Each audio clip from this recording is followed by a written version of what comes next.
Hi, it's me, Teacher Mike from phuketpals, and welcome to another video. In this video, we're going to learn about idea generation for IELTS Essay Task 2. This is a big problem for many students. They look at the question and they just go blank. What am I going to do? How can I possibly write about nuclear power? How can I possibly write about whatever the topic happens to be? Now, some of the topics on the IELTS Writing Task 2 test are pretty tricky. But this doesn't mean that you can't dig deep within your mind and get some words on a page using different techniques that will enable you to get, the best possible answer you can write.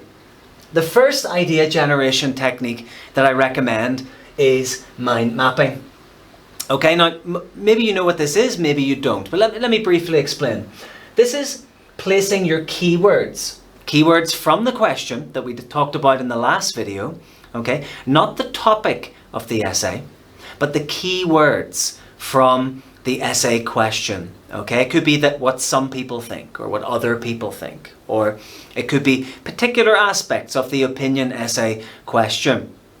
Place these inside a circle, just like this, and then you start mapping off from that circle and planning your two body paragraphs. Have a look here. Okay, it says place your keywords inside circles and map accordingly, just like this. Let's say some of the keywords in the question were about fast food should be banned in schools. Okay, some people believe that fast food should be banned in schools, whereas other people believe that it shouldn't. Here, this would be for the first part of that. So fast food banned in schools. Okay. Why do we think fast food should be banned in schools? Well, we can say fast food is unhealthy. Okay, that's our supporting idea. Fast food should be banned in schools because it is unhealthy. Then example of that. Well, it's high in fat, carbohydrates and sugar. Okay, so our examples here directly support our supporting idea, which supports the main idea of the paragraph. Then we have a result of the example. The result of this is obesity and dental problems with teeth. So that will be, that'll be the first part of that paragraph. We will say that fast food it should be banned in schools because it's unhealthy. We'll say an example of this is it's high in fat, sugar and carbs, and then, it can result in obesity and dental problems. So if we use this result, these examples, and this supporting idea, that supports the idea that fast food should be banned in schools quite well. Okay? And notice how we just map this out. Okay? Supporting, example, result. You can have supporting, result, supporting, explain, result. Or it doesn't really matter. You could even have supporting, example. You could have a contrast. You could even contrast it a little bit there if you wanted to. I find that supporting idea, example and result works pretty well. It flows quite nicely. It's easy to read and you don't overcomplicate things. Okay, so another reason why fast food should be banned in schools, you could argue it's expensive.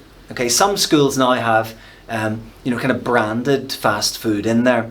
There could be a branded coffee shop. It could be a branded, which sells fast food. It could be even a McDonald's in there or whatever it is. Many schools around the world have these now. So fast food should be banned in schools. Why? It's expensive. For example, as the example, you could make a comparison to a traditional school meal.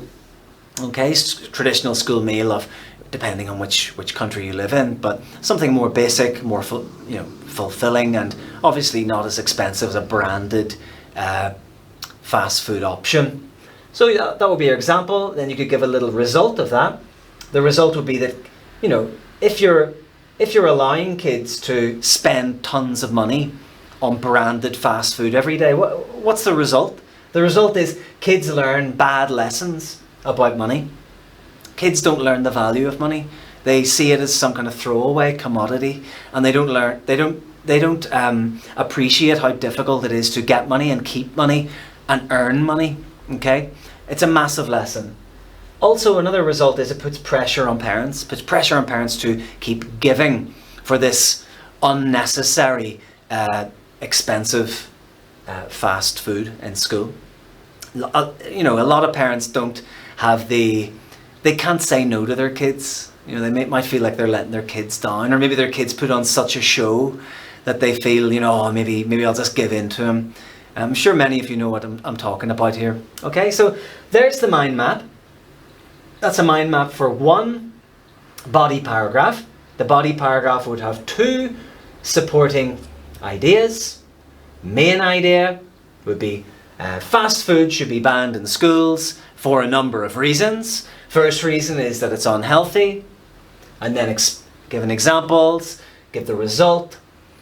Secondly, fast food is also expensive, for example, and then give a result, and that's pretty much it. So this kind of mind map technique is very good for idea generation. You'll find once you put pen to paper and you start mapping it out in this kind of style that you will generate ideas much more easily than if you just start writing. Okay, and plus this keeps you very, very organized as well, which means your structure is a lot stronger for the examiner.